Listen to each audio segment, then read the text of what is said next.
and your Cambridge Bobcats. Cambridge City Schools, in association with the Ohio High School Athletic Association, promotes interscholastic events and sportsmanship. Sportsmanship is an essential part of any athletic competition and is expected from athletes, coaches, officials, and fans. As a fan, spectator, student, or adult of Cambridge City Schools, we want you to be an example of positive encouragement while supporting our athletes, coaches, and officials. Our behavior should be positive, respectful, and encouraging of the athletes, coaches, officials, and the game. Failure to be an example of these athletic practices and/or ejection from an athletic contest may result in loss of privilege to attend future athletic contests. In accordance with return-to-play guidelines established by local, state, and federal health officials, all spectators are asked to abide by the following requirements. Stay at home if you are sick or running a fever. Social distancing, avoid close contact, and when possible, remain a distance of 6 feet from other spectators. Wear a face covering unless you have a medical condition that would prevent you from doing so. We thank you in advance for your cooperation and want everyone in attendance to stay safe and healthy. Failure to follow these requirements may result in you being asked to leave the facility. Now please rise and remove your hats for the playing of the national anthem.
Now let's meet the players for tonight's contest. First, ABC Sports presents High School Soccer. Tonight's game is brought to you by Muskingum Valley Health Centers. Tonight's game will continue after this. Here at MVHC, we offer adult, dental, pediatric, women's, pharmacy, and transportation services, as well as behavioral health. We accept all patients. Make your appointment today if you're not feeling well.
Here at MVHC, we offer adult, dental, pediatric, women's, pharmacy, and transportation services, as well as behavioral health. We accept all patients. Make your appointment today if you're not feeling well.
As coming down the sidelines was Evan Ray, and Zanesville's going to have a throw in, and that's going to go off of Robert Guest, and Cambridge now has a throw in. Zanesville playing such a high line, Cam, that they're really just inviting Cambridge to try to play that ball over the top and make it a foot race for that ball going towards their own net. It's a risky game to play on defense, but right now it's paying off with Zanesville getting the majority of the chances early on.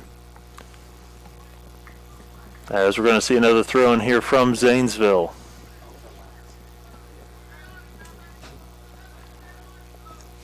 As Cambridge had it for a second, loses it, as Ray is able to regain possession from Robinson. And here you go. Here's that foot race you were talking about. Can the goalie get out there? He does. Risky chance there, as Light was able to get out there, or Little rather, was able to get out there, but another shot on goal. Little gets it. But it'll have to be a little bit of a sweeper keeper there coming out to save his defense. Like I said, watch for that long ball to develop for Cambridge as this game plays on. Zanesville on the attack once again. It's going to go off of Zanesville, so a side throw in for Cambridge. Cam, right now these teams are really struggling to put their imprint on the game yet. It's been a couple of chances traded left and right, but nothing really yet from either team. Conditions like this, we expect it to be a little bit of a feeling out process early on, especially being a playoff game of such magnitude. Right. As Zanesville now on the approach back and forth, the ball has gone. As Zanesville now on that far side. As Cambridge is able to clear it, as not just clear it, but a nice ball down the right side. And a cross that's going to be off the side of the goal. Good looking attempt there. I believe that was going to be Briley Ham. It's hard to tell. The numbers were so far away, but I believe that was Briley Ham on that one. Yeah, the angle not doing us any favors right now, Cam, but just a great attempt almost on frame. They're making the goalkeeper Little think back there, and that's important early on in this game, a game that might not see too many chances go each way. As Cambridge is able to regain possession. on that far side, they're going to try to push it. Good pass down to the other side of the field, as it's going to go out, and it's going to be a goal kick, I believe. Nope, they're going to clear it out to the middle. On that far side still is Zanesville, trying to get it back into a offensive position rather than on their own side of the field. Cambridge doing a great job of pressuring high right now. Not only is Zanesville playing a high line, but Cambridge applying the pressure. As sneaking the ball past is Zanesville. And we're going to see a cross that is fielded well that time by Perkins, as he gets it out to Ray. Coming back to the backfield. As Ray has it again, he looks up, as that's going to be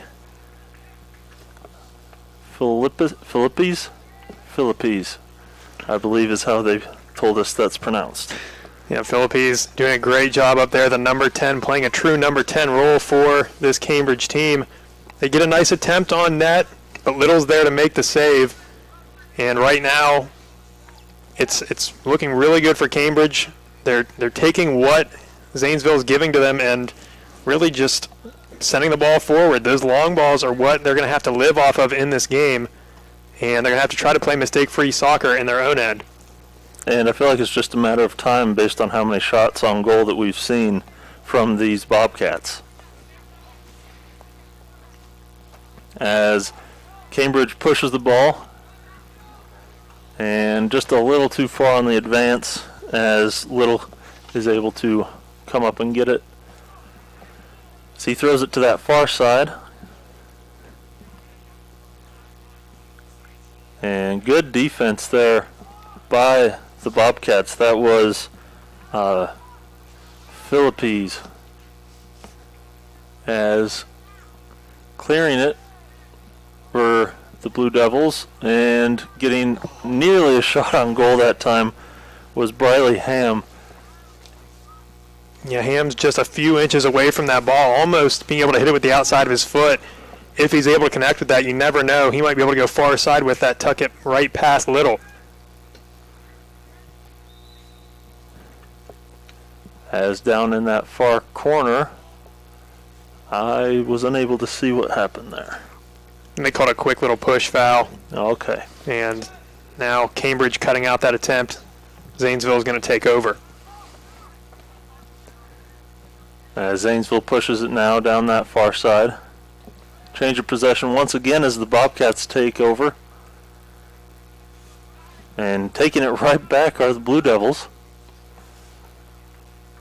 And out of bounds, Blue Devils maintain. And Eubanks with the takeaway, and then let's see. It's going to be an offsides on that play. This angle's not doing us any favors for calling offsides. Not right now, it isn't. One person to keep an eye on, though, number 22 in blue, that's Connor Theodosopoulos. He's done a great job of anchoring this back line so far in this game. Like we said, he's been having to take on some chances coming the other way from Zanesville, and give him credit. He's been up to the task every single time, organizing the back line and just making sure he's stepping in front of anyone that's coming his way towards his net. As we are nearing the 29-minute mark before the half, as we're going to get a kick here from Cambridge approaching in, and that's good defense there by the Blue Devils. As Cambridge does maintain possession, and they're going to try to get it back in, and I think that might result in a corner kick. And Cambridge doing a good job of trying to hem Zanesville in their own end, but unfortunately on that play, not only are they battling right by the byline, it's helping Zanesville be an extra defender right there. Nobody's really getting open in the box. There's not a lot of movement. Cambridge has to get moving in that box to create chances, and we'll see if they can get more movement on this corner kick. As the corner kick is in, and I think there was still a sub that was getting out, so we're going to try that corner kick again. Making a little bit of a mess of it over there on that sideline, getting the ball back. But yeah, going back to what I was talking about, movement in the middle is key right now. Cambridge down there with chances. Can they move around enough, make Zanesville guess a little bit on defense, and find some space to get this ball in the back of the net?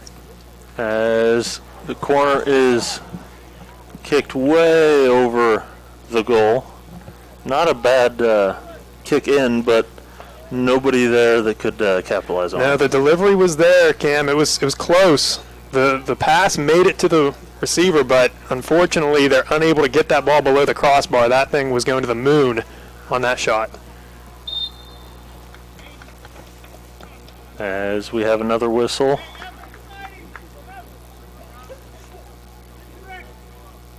And it's going to be, I believe, Eubanks taking the kick here. Dangerous free kick for Cambridge as they're going to get set up 45 yards out. Could they drop this right in front of Little for a flick on? And let's see, is that going to be another corner kick? Nope, it's coming back the other way. It's an interesting strategy on that play. Rather than try to loft it up into the 18-yard box, they instead decide to take a quick tap on that indirect kick and just try to drive it on the ground low and driven. It's not a high percentage shot from that far away, but maybe they're just hoping that it redirects off someone in front of Little and can change direction, find some nylon. I mean, with the field conditions the way they are, maybe they weren't comfortable trying to loft the ball there. It's true. That could have been the case. They might have called an audible as they got back up to that free kick. As Zanesville's able to get the ball and losing it on the side, and Cambridge will take over with a throw-in. That's Theodosopoulos again. Another great job on defense. He doesn't really get a lot of the ball there, but he pressures his man out of bounds with the ball, and it's going to set his team up going the other way.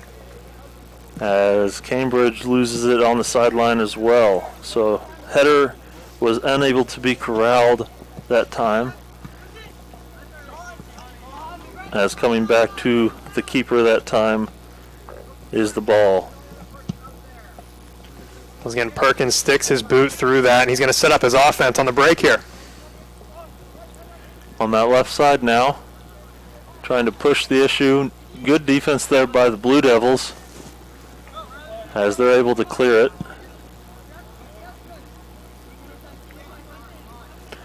The composure from Theodosopoulos is admirable. I mean, he's able to turn his back and have the wherewithal to know where his man is to play a driven ball low across the field like that in a sea of white jerseys. It was just a great ball by him through his back line.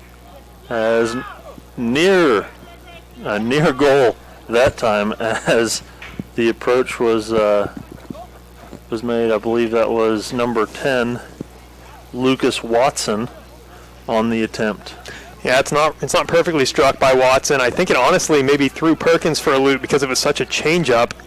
Kind of lost his footing as he was going from his right to left, and luckily he sees that go by the wayside. Now Cambridge going to go the other way on a break. And the pass just a little too far that time by Grayson Geese. As Eubanks heads it, and on that far side, Zanesville's able to maintain possession. As a nice pass down into that far corner. Good opportunity for a cross here. As that's going to be defended that time by Theodosopoulos. Yeah, a great job by him. Nerves of steel standing in front of that shot. He takes one off the dome, but Theodosopoulos. Was that Scott Sterling? Just about. Honestly, it'll make you think of it. Another great play from this Cambridge defense. That time Eubanks able to spray that one out of bounds through the back line. They do a great job of thwarting that huge chance they created on the quick corner kick. As once again, good defense as Eubanks clears it out and causes the Blue Devils to have to reset. As trying to get it in there again, and nothing going. As another shot right to the goalkeeper that time. If you're Perkins, you'll live with that all day. That one hits him right in the breadbasket. Doesn't have to move a lot for it, and it's not hit very hard. Now, like I said, it's important for these goalies to get some shots early and get their confidence up, because the last thing you want as a goalie is to have to fight off a ball like we just saw at the other end by Little. Yeah. As Little boots one. And Theodosopoulos now tries to advance it. Nothing going. And that's going to be Bobcat ball on that side near the midfield. As on the throw-in, it goes back and forth, and Geese tries to run it down. He's unable to. But once again, Theodosopoulos on the defense there. Yeah, Theodosopoulos is everywhere right now. He's doing a great job of making his presence felt. And again, if Geese can get to that ball, that's a great setup pass for Geese to maybe run down that left side and hammer a ball in, if not on net, to another player in blue for a chance to get a shot on frame.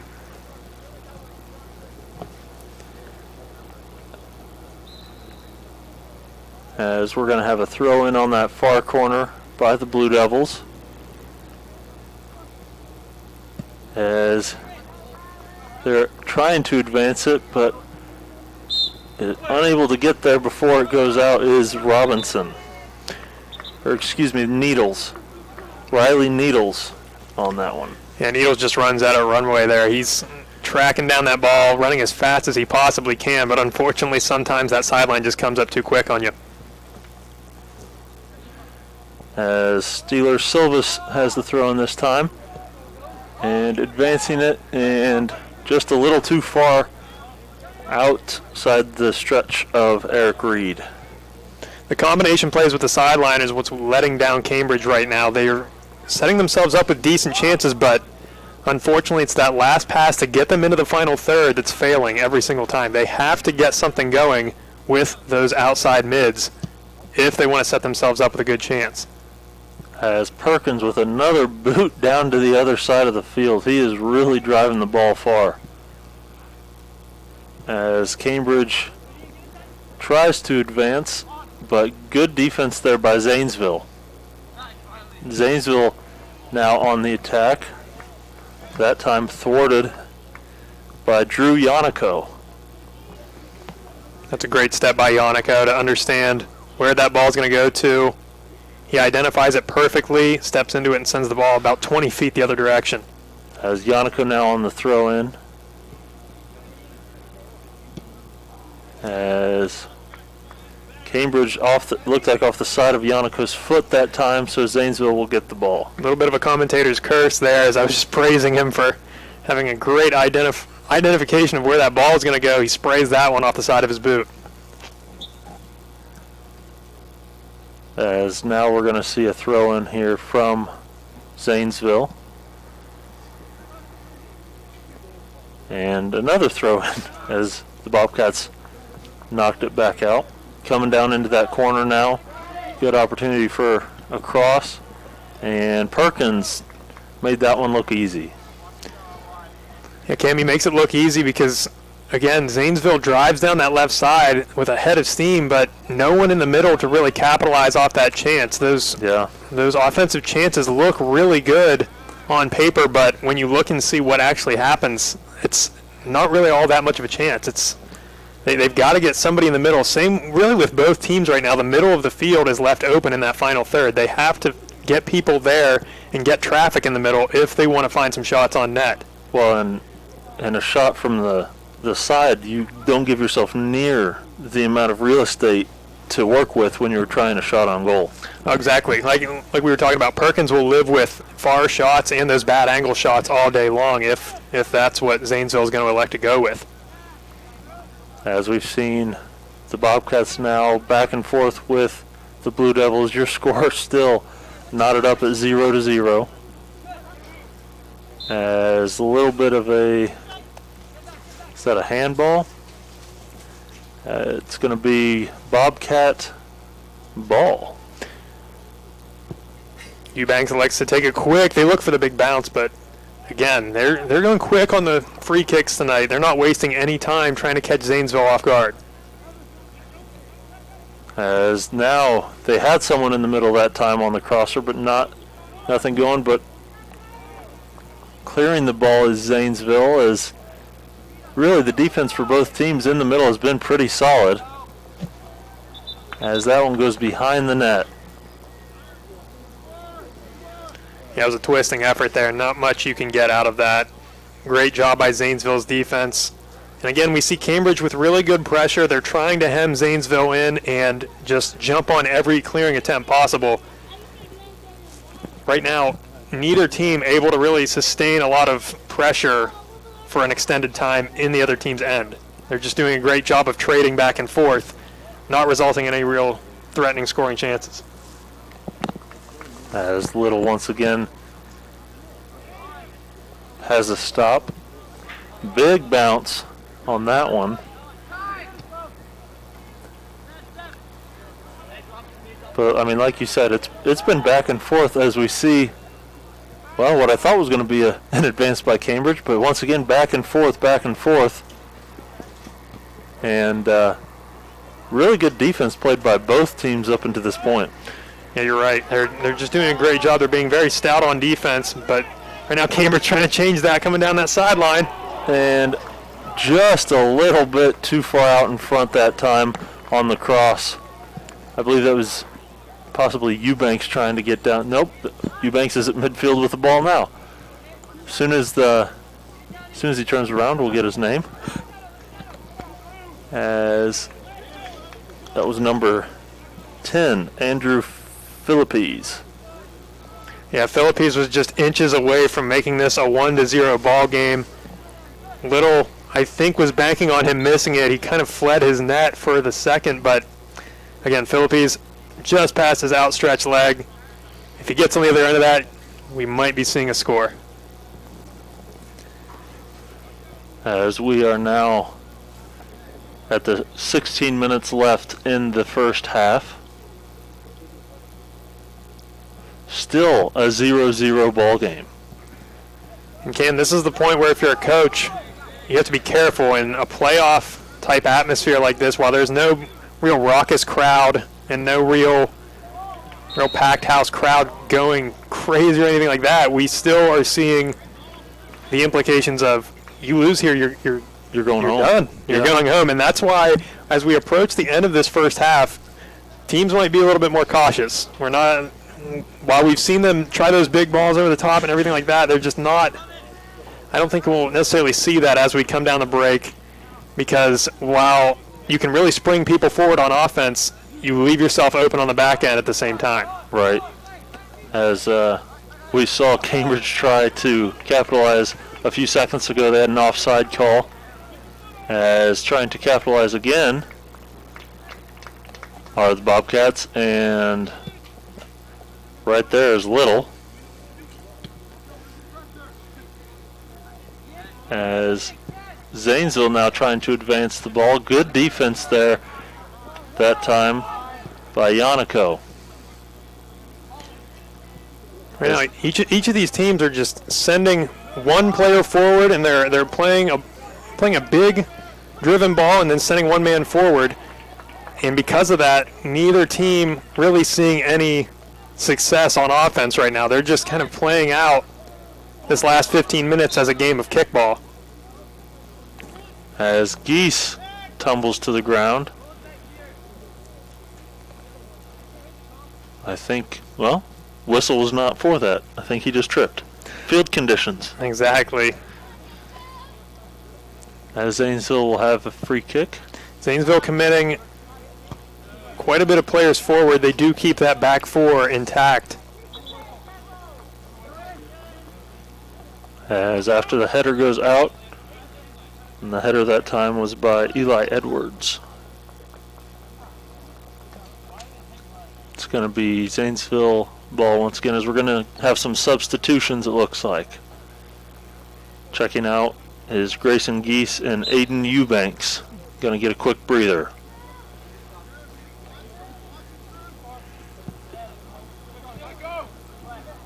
As the throw-in is going to result in a corner kick, as it appears that number 22, Connor Theodosopoulos, did make a little bit of contact with that ball. Yeah, I think Theodosopoulos, with the turn of his shoulder, maybe brushed that ball, and the goalie, Perkins, didn't even think to shepherd it out of bounds.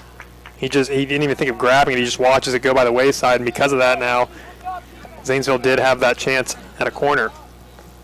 Unsuccessful that time was Zanesville, as they're pushing it down once again. This time they have some guys in the middle, but not able to come away with anything. And this is the threat, as they did pack that middle. Now they're a little bit open on the back end going the other way. Here comes Cambridge. Here comes Ray as he passes it up, and that's going to be Eric Reed. And fighting all the way to the sideline was Reed, and Cambridge is going to get the ball and a quick throw in, and a quick shot got deflected. Trying to get it back in there now are the Bobcats, but coming the other way now are the Blue Devils. Same scenario where a lot of Bobcats on the other side of the field. Might be an opportunity here for the Blue Devils.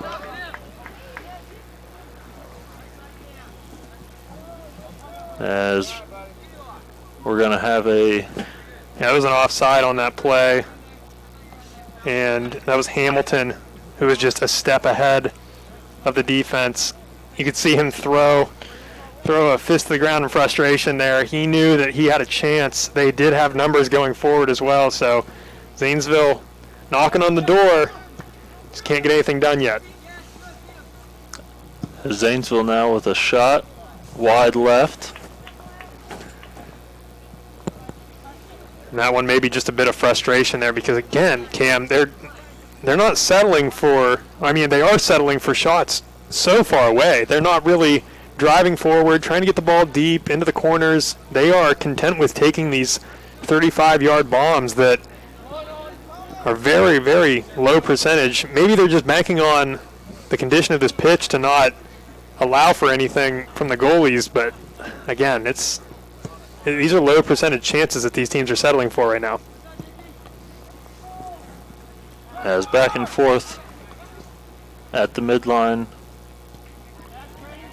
is the ball, and Zanesville now able to push it a little bit, as Dynan that time, as a whole heap of players pile up trying to get that one.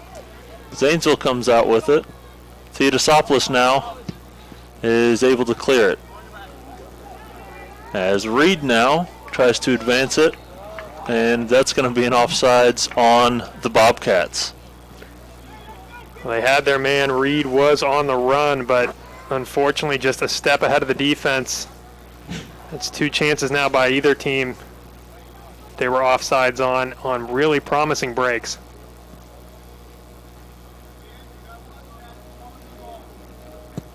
And now on the approach, nothing going for the Blue Devils, as Reed to Ray, back to Reed. It's a great one too. And now working that other side, I believe Geese is back into the game, as Yannico now has it near the midline.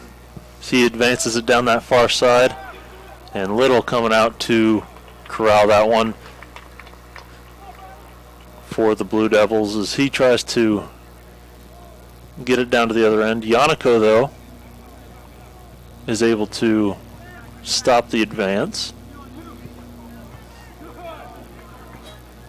And that time, Eli Edwards on the defense.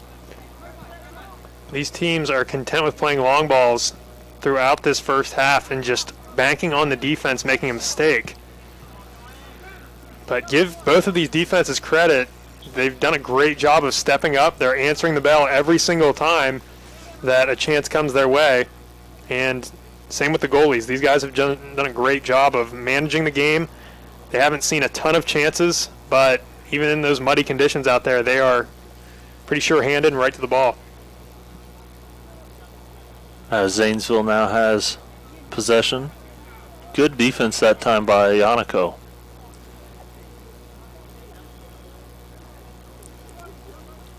As the throw in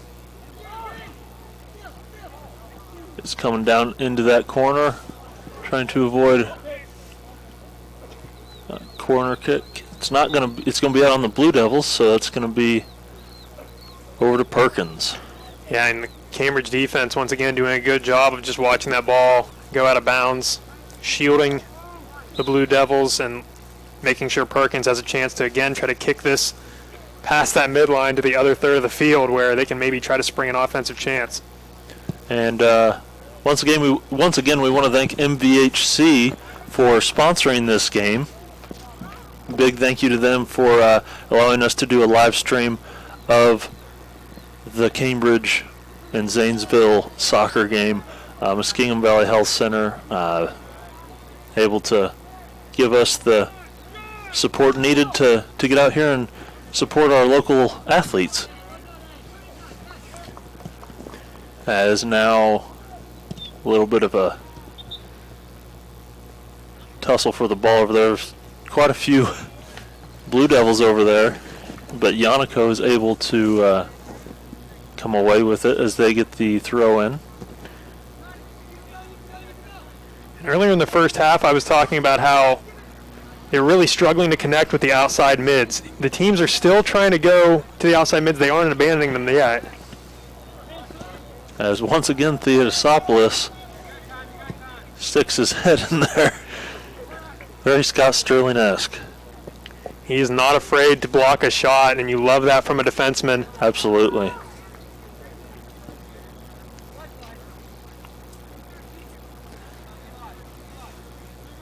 As Cambridge now on the throw-in. Ball gets away a little bit from Edwards. Great heads up by Theodosopoulos there to just understand what he needs to do to get his team a throw in. He didn't try to possess that ball. Instead, he just plays it out off the Blue Devils and now back into his team's possession on the near sideline. As we're going to see Edwards throw it in here. Edwards just a freshman.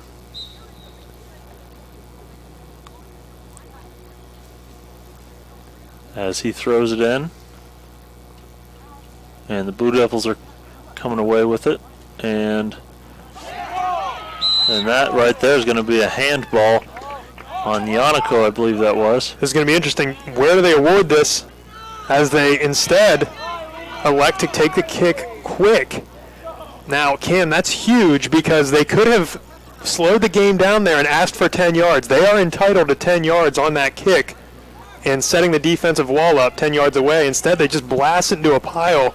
And if you're Zanesville, you have to feel like you gave away a chance there. That was prime shooting position for the Blue Devils. Again, Perkins didn't even have a chance to set his wall up or anything because rightfully so, if you're Cambridge in that situation, you are rushing that free kick. You're waiting for the referee to tell you where to go to get 10 yards away instead. But Zanesville decided to take that kick and maybe feeling a bit of regret right now as the game plays on. Great clear by the Cambridge defense. So another throw in here from Zanesville on that far side. So they're going to try to get set up to get this throw far enough to try to get a shot. They're piling a lot of people in the box here. Even numbers up at midfield. If Cambridge is able to come away with this ball on defense, be ready for them to go the other way. As attempt over the net that time, as that's probably the best look we've seen Zanesville have. Yeah, Zanesville getting in close there. They were inside the 6-yard box, but not too threatening of a strike. It was a side-footed shot that was always rising, going over the net. As the throw in this time from Zanesville, somehow players able to keep it in on that sideline as Ray comes away with it. Little charging, he's going to clear it. And coming the other way now is Lucas Watson. Watson doing a great job of controlling that ball. Unfortunately, he had his man picked out down the sideline just a little bit too much on that ball played forward for him. As Edwards now with the throw in. As not quite far enough to get over the defender's head. So Zanesville is going to come away with it. That's going to be number 9, Needles, once again. Yannico doing a great job again on defense to cut out that pass. I believe that was Watson that played that pass over. Yannico had to be on his toes over there. He had a man on the backside coming off his back shoulder. As Edwards throws it into Eubanks. Header to Reed, another header. As coming away with it is going to be Philippes. As now on that far side, it's going to be Geese. And that's going to be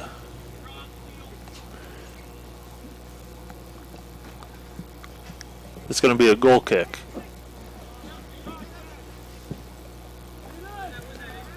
As we now are nearing 2 minutes left in the first half. 2 minutes. 3 minutes.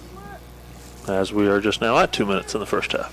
There's that 2-minute warning. We'll see if these teams have anything to say about the score in these last 2 minutes, as they haven't let up at all. These teams still trading chances all the way to the end of this first half.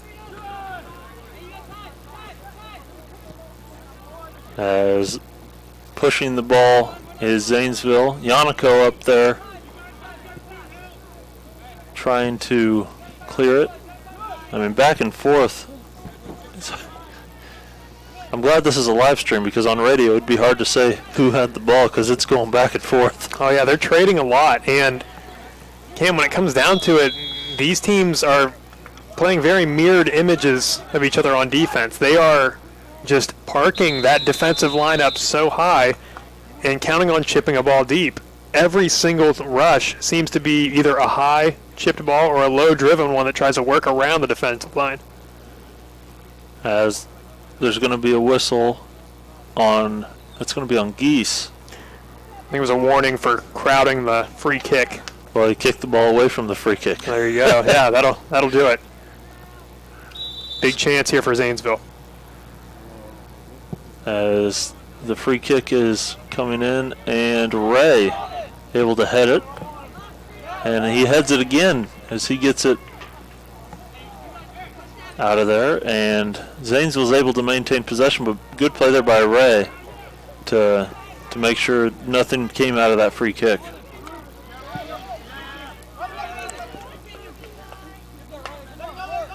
Shielding it that time is Theodosopoulos, I believe. Excuse me, Edwards. It's going to be Eli Edwards shielding it. As we're going to see John Goonan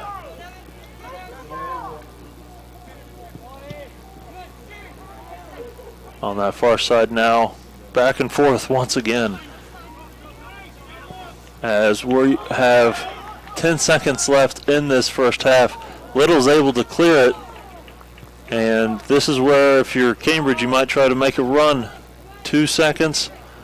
And that is going to be it for the first half. So after the first half of play, we're looking at a 0-0 ball game that has, you mentioned it, mirror image, the way these two teams are playing. A lot of back and forth, a lot of very good defense from both teams. Yeah, it's interesting because we came into this game, we thought it would play out a little bit messy. It would definitely be a test for each team to kind of get a grip on this game, because not only are there the nerves of a playoff game, but you're also not looking at very good conditions to play in. Right. And so far we've seen them be very stout defensively, but on the other side, the creativity is lacking on offense. I still am baffled, Cam, that Zanesville had a free kick on the edge of the 18-yard box. Again, rules say that you can ask for 10 yards. You are entitled to 10 yards to distance yourself or to distance the defense from that free kick.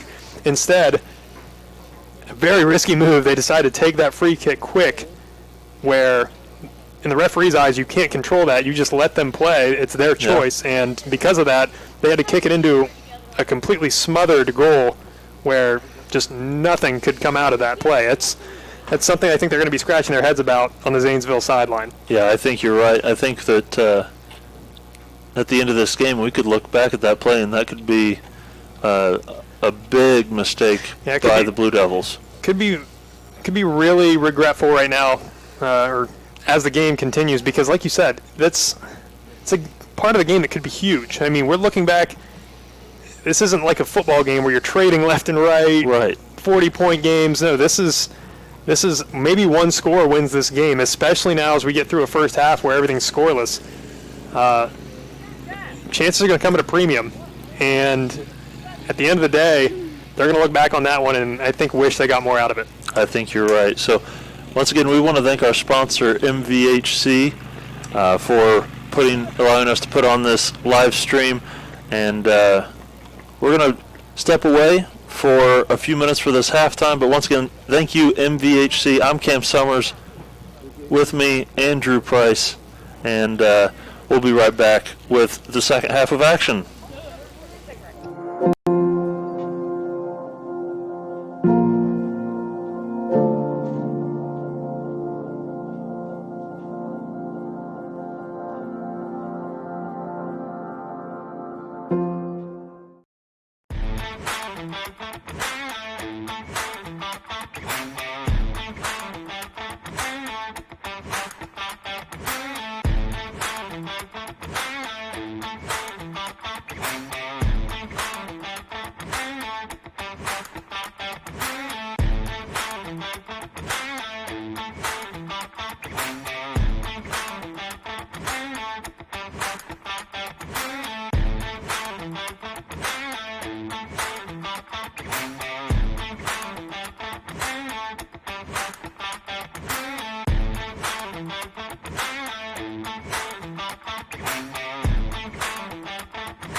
Here at MVHC, we offer adult, dental, pediatric, women's, pharmacy, and transportation services, as well as behavioral health. We accept all patients. Make your appointment today if you're not feeling well.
Here at MVHC, we offer adult, dental, pediatric, women's, pharmacy, and transportation services, as well as behavioral health.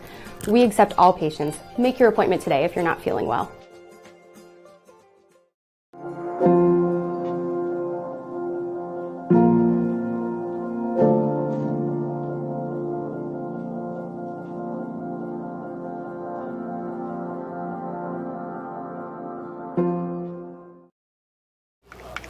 And we're back for the second half of action. I'm Cam Summers, Andrew Price with me here for this matchup between the Zanesville Blue Devils and the Cambridge Bobcats.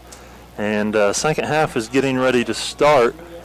Cambridge is going to get the ball to start this second half. And in that first half, back and forth, the ball, no one really had any great shots, but one really, really big missed opportunity by the Blue Devils.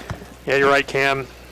We talked about it for a little bit during halftime and when it happened. Zanesville, I don't want to say blew a chance, but my goodness, I think they're going to want more out of it when they look back on it, because Zanesville had a shot, a free kick outside, just outside the 18 on a handball, and rather than take their time and ask for their 10 yards of space, what they did was they decided to fire a shot immediately before any spacing happened, and they just fired it into a crowd in front of the net. Nothing to really bother Perkins, the goalkeeper for Cambridge, and because of that, this game's still tied 0-0. As we are underway in this second half, as we're quickly down on this side, And back and forth between Ham and Goonan on this far side. Or close side, rather. Zanesville putting together a pretty good passing play, a little triangle passing to get out of their own end. A great job by the boys in white. As clearing at that time is going to be Lucas Watson. Down to Perkins. And Perkins tries to get it down to the other end. And nothing really going. Nothing really forming yet for either team, but that was one of the few missed kicks we've seen from Perkins tonight in net. He's been so great back there at booming the ball down to the other end of the field, but he does miss kick that last punt. As a race for the ball on that far end of the field. So Cambridge is going to get the throw in. And that's the one part of the field that's real hard for us to see. It's like they know almost. Yeah, but each team's done a great job here of trying to use the sidelines. We talked about that early in the game, how it wasn't working out, but neither team deviating from their game plan. These two teams playing very similar to each other. As a nice kick deep, run for the ball, and coming away with it that time is Reed. Great job getting the ball back. As trying to get it down into that corner now. And that's going to be an offsides on Reed, and that could have been a very, very good opportunity for the Bobcats. I love the play by Reed to not only settle that ball down, but cut it back and try to get it to his team to set up the offense. It's not just a straight ahead rush for Reed every time down the field. He's got that in the back of his mind that he can set up this offense. Unfortunately for him there, just a step offside. As Perkins is able to corral that one deep for the Bobcats, as he's going to boot this one. And a good advance that time. No offsides called. Unable to corral it, and a shot at the goal. We're going to have a goal! Eric Reed able to capitalize as that makes your score 1-0. And a big, big play that time, as I think that on the assist that time was Briley Ham. They do a great job of getting that ball into the box.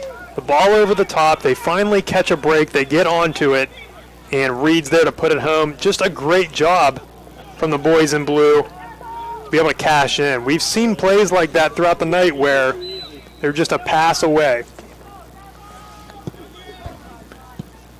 Yeah, Cambridge able to capitalize on that goal. Big, almost another opportunity as, was that Reed coming in there hot? Yeah, Reed's trying to ride that hot streak right now. Little, the goalie for Zanesville, maybe falling asleep for a second, trying to come up to that ball and play it. He almost plays it back through his own net. Very anxious times here for the Blue Devils as they try to rebound and get off the ropes. And now the momentum clearly swinging towards the Bobcats as Ham able to run it down on that close side, and he's coming towards the middle, and Ham with the cross and a good opportunity. Reed wasn't able to get a good foot on that. I think a good foot, he might have scored again. Yeah, it wasn't struck well, but I think Reed was under the impression the man in front of him had that shot. It was a swing and a miss from the Bobcat that was playing in front of Reed, and that ball just falls to him. Too quick of a sequence there for Reed to be able to gather himself and put it on frame with pace. As a lot better offensive tempo here from the Bobcats to start this second half, rather. As down here near us, Ham applying pressure. Goonan now on the approach, and Little is going to get that and secure that one. And this is what they tried to do in the first half. They tried to hem in Zanesville as much as they could and kind of leave Zanesville with the only option to pass it out to a blue jersey. They're doing a much better job of that now, and if you're Zanesville, you have to be getting frustrated on offense because not only are your chances just coming sparingly. On their chances they're getting, they're just blasting the ball forward like we see here, but no one's home. And eventually the time's going to expire on this ball game. They're going to have to reflect on this and think, how many chances did we leave on the field where we just blasted the ball forward? And another opportunity here as trying to chip it up and over. Near. Man, I thought that was in. That was a very, very close chip shot. And I like the chip shot there. I like the thought of the chip shot because Little has been rushing the whole game. Little quick chip shot. If he does gamble and rush, you got a good chance of getting it right over him. Oh, he tries to go top shelf with the chip at that, where Grandma hides the Thin Mints. And unfortunately for him, it just goes right over that crossbar, unable to get it to sit down. I had my Thin Mints in the freezer. They're better in the freezer. As coming out that time, Perkins with the slide tackle and able to get that out. As we are now closing in on the 34-minute mark left in this game. Yeah, and Perkins did a great job being able to slide and claim that ball. He gets it out of bounds, and he's going to try to now fight off this throw-in, which he does successfully. And really, Perkins having a pretty good game up until this point. The amount of power that he has just on every throw and kick he's made is just, it's really fun to watch as a former goalkeeper. You just admire what he's able to bring to the table for this Bobcat team back there from the goalkeeper position. I mean, he's all over the place. He's been active all night, and it's paying dividends. Again, they still are pitching a shutout back there as the score is 1-0. As the Bobcats now slowing it down a little bit. As Ham now jostling for position. And the ball, as he is able to come away with it. Now Reed has it. And now he's able to find Goonan. And a little bit of a mishit there by John Goonan. As I think on that far side he did have somebody that was going to be Evan Ray on that far side. Well, with the game plan these teams are playing with, Cam, it's pretty much, just to put it in baseball terms, it's pretty much home run or strikeout. And we've seen a lot of strikeouts so far. We did see one home run off these. But this ball over the top and just through ball mentality, it's a grind. You have to really stick with it if you want to see success. It's not necessarily a come and go. You have to really hammer it down and keep going with it if you want it to be successful in the game. As we see another drive down the field for, as getting knocked down that time, I believe that was Goonan. And free kick going to be going the way of Zanesville here. Okay. Excuse me, this is actually going to be Cambridge with a free kick. Thought there was a push in the back. Instead, they whistle it on Zanesville. Cambridge going to have a nice chance with players lined up on the edge of the 18. And a nice chip shot approach. Gets the ball down low. Ray on that left side. He's going to try the cross. Not there, but they're going to get a corner. It was a great job by the Zanesville defense to adjust. They do a great job of stuffing that cross, and now they're going to live to fight another day on this corner kick. Look for Little to organize his men, and he's actually electing to not have anyone stand on the back post. He's going to take that himself. As a nice cross there by Ray, but good defense by the Blue Devils, as that was a really nice looking cross. Yeah, it definitely had the Bobcats licking their chops on that one. They had people around the ball, just could not quite see that get into the back of the net. It was a really great job on defense from Ian Matson, the number 5 from Zanesville. Great job to be able to head that out and clear his lines and relieve some of the pressure that Cambridge is putting on. And now on that far side, the Bobcats trying to maintain possession, but back and forth once again as Eubanks able to come away with it. Now on that far side, Ray, little too far that time for Reed as Little comes out to pick that one up. You can see the conditions starting to have an impact as Little tried to scoop that ball up and go quick with the punt. He spilled it a little bit as he came up with the ball. Luckily for him, it's in a low pressure situation, nobody really around him, but we can see as this game plays on, maybe a close call happens in the box with players in the box.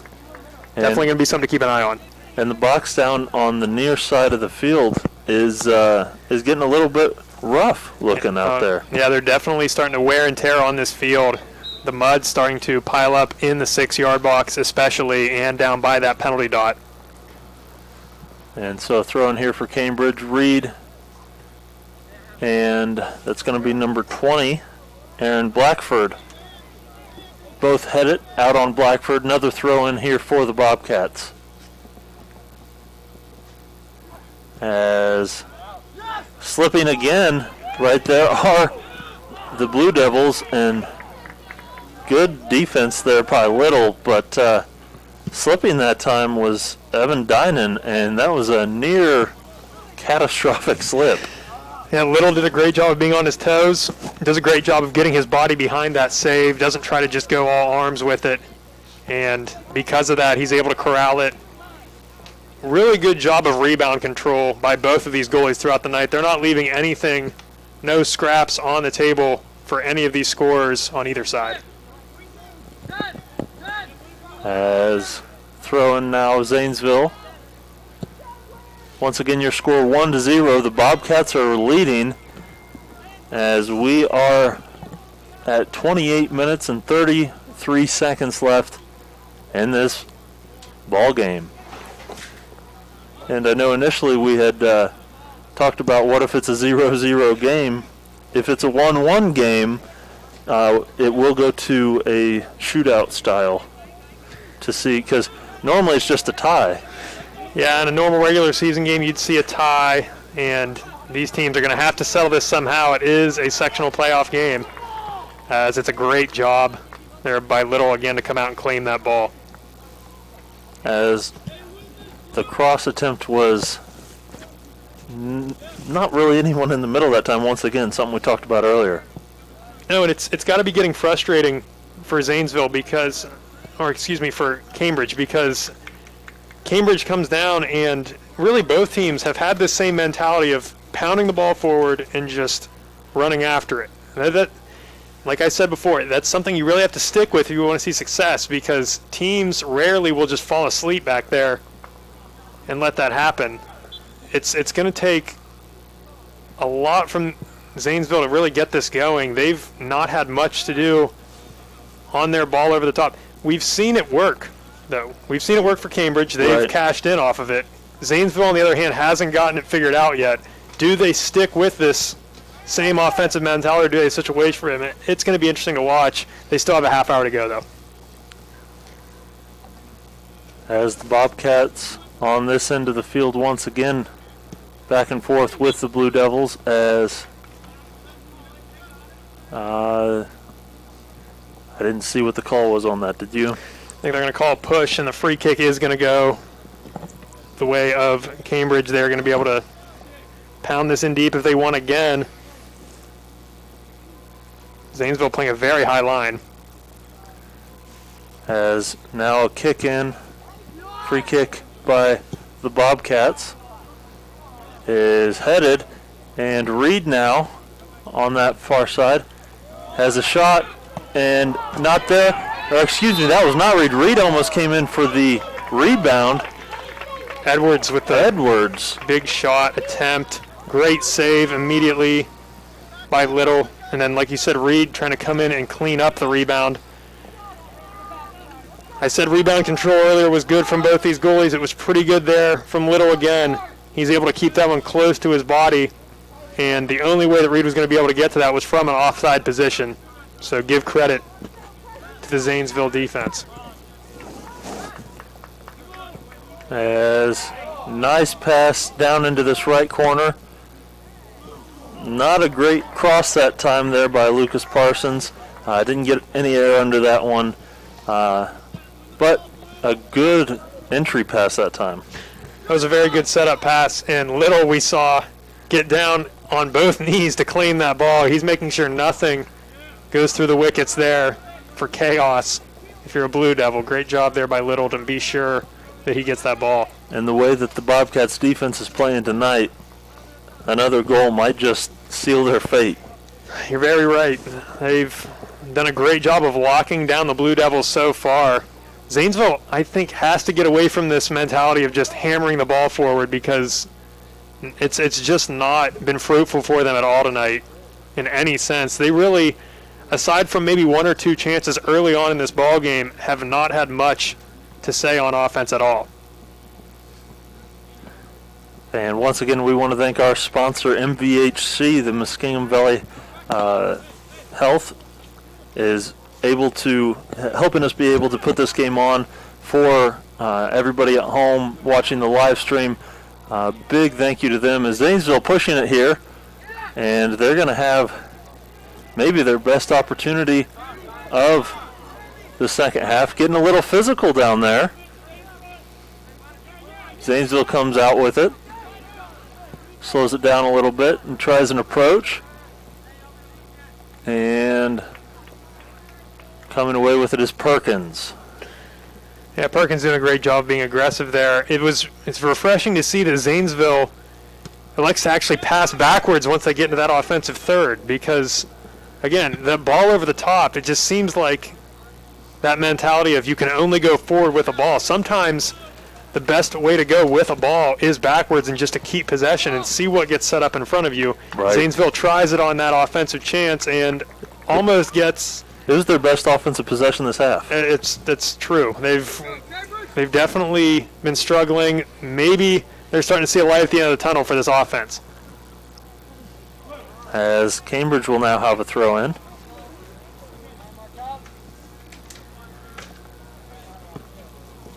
And on the other side, if you're Cambridge, just keep the ball as far away from your goal as possible. The best defense is a good offense in this situation. And a nice move there by Philippes.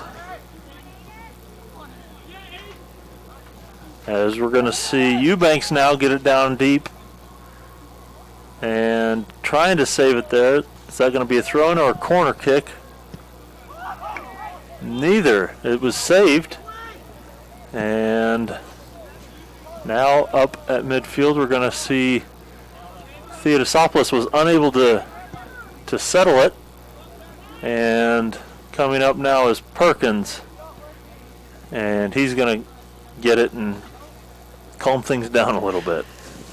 Yeah, the big chip and chase play is cut off by Perkins, and that's the advantage of having an aggressive goalkeeper, because Perkins, he's been very, very on the point back in that he hasn't really given them a chance by sitting back yet at all. As a little bit of a missed kick that time. But Cambridge still very aggressive and having a lot of good ball movement and ball control. As a shot on goal there, that was by Grayson Geese, is crawled by Little, as Philippes gets possession again, and chasing it down now is Geese, and he can't get there, but he's going to try to prevent the Blue Devils as he takes it away from the Blue Devils. And what are we seeing there? It's going to be out of bounds, and I believe the referee in the corner is going to signal for a corner kick. Yes, he does. Blue Devils are going to stay hemmed in their own end, and now Cambridge going to come forward, try to add to this lead.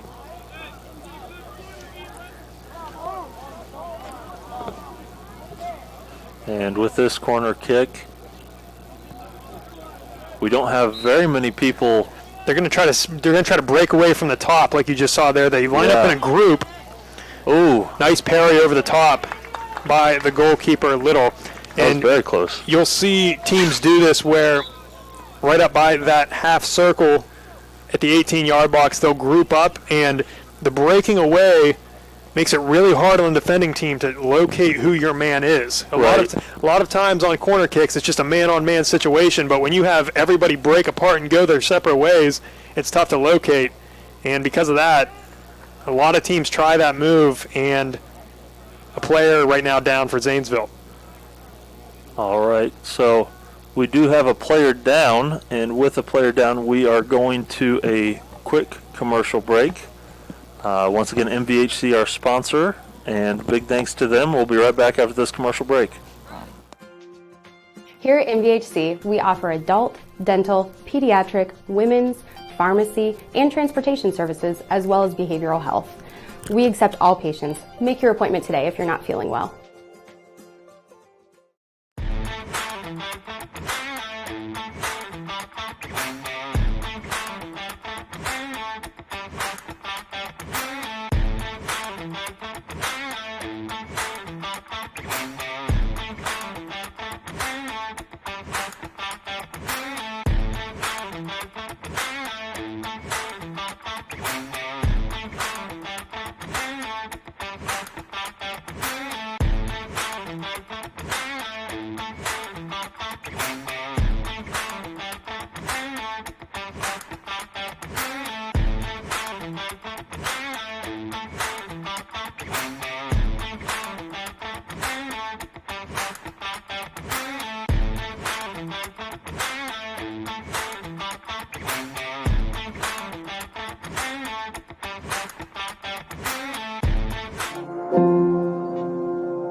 And it appears that he just had a cramp. That's going to be number 15, Tyson Oman. And that's, at least that's what we hope it is. Never want to see anyone get injured. Cramps are part of the game, and they do happen quite frequently. I've seen it quite a bit this season with the football games, and soccer, you're running the whole time. So it happens in soccer too. And you'd like to see him walk off under his own power there. That's promising. Hopefully he can rest up and maybe even get himself back into this ball game. Right now, Zanesville looking for something to get back into this ball game as they still trail 1-0. As we are going to have another corner kick.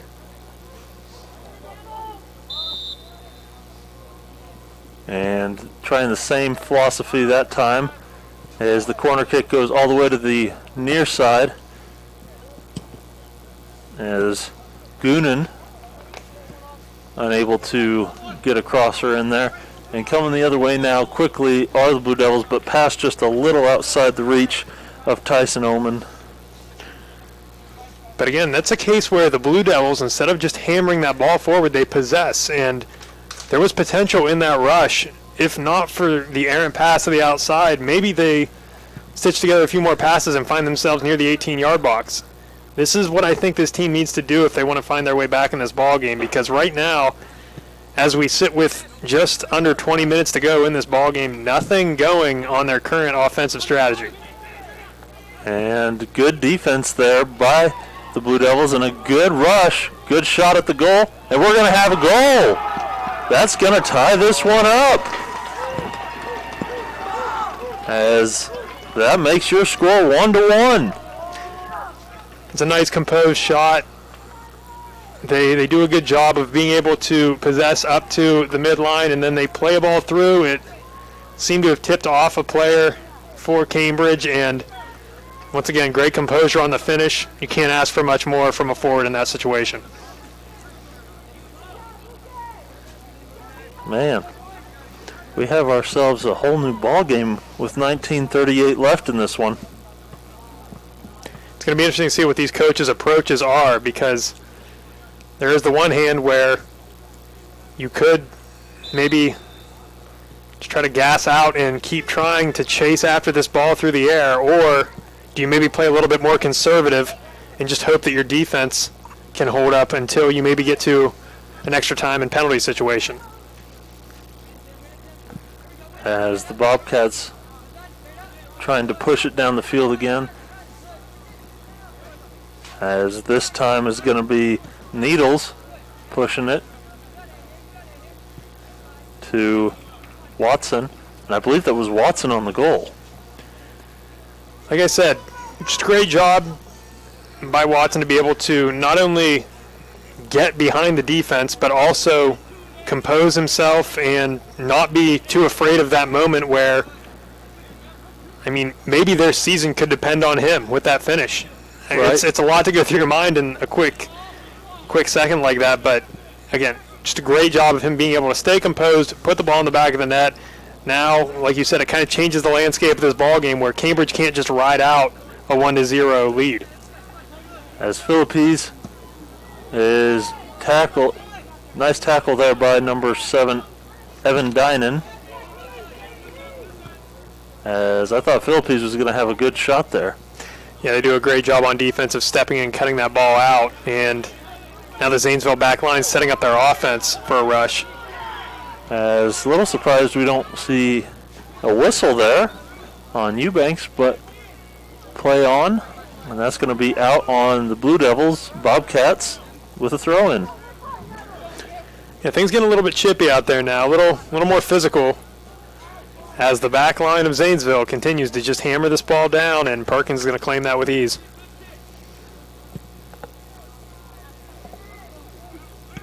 As he boots it back down, and Andrew, this really hasn't felt like in the second half especially, a closely contested game, as Zanesville pushes the ball down again. As Cambridge has really possessed the ball well. It's just that one offensive play for the Blue Devils that they were able to capitalize on.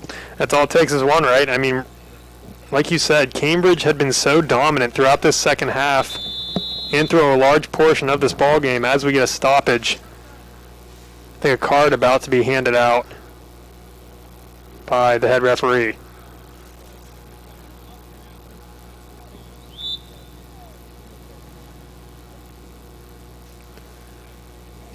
They do issue a card on that far sideline. Couldn't tell who that was to. Number 4, Preston Needles. Looks like a 4 from here. We'll go with it, as I think Cambridge is going to go with the ball over the top and try to set something up on offense. And a near disaster by Dynan as he tries to head it, and it goes to Reed. But good defense there by Dynan to reestablish himself and deflect it. Yeah, Reed tries to shoot early, and I think he had more room than he thought, trying to be able to dance around the defense. As Philippines trying to get in there. As coming the other way now are the Blue Devils. And I think that's going to be offside. So, Cam, this offensive strategy we've been talking about all night, where they just try to hammer the ball forward and run under it, it's really effective if you can get the timing right. It's like a timing route in football, where if you can catch somebody on their run right in line with that defensive back, that's where you can get the damage and the opportunity on offense. Unfortunately, timing is not really being thought of right here, as they are just hammering this ball down over and over with nobody already on the run. Right. As a shot there, as conditions may have allowed Little to have that one slip through his hands just a little bit. Yeah, you can see he's a little bit frustrated with himself as he punted that ball away. He knew he almost made a mess of that ball on a very, very distant shot. As we're going to see Tyson Oman knock it out. As with the throw in the Bobcats now. And Dinan able to clear it.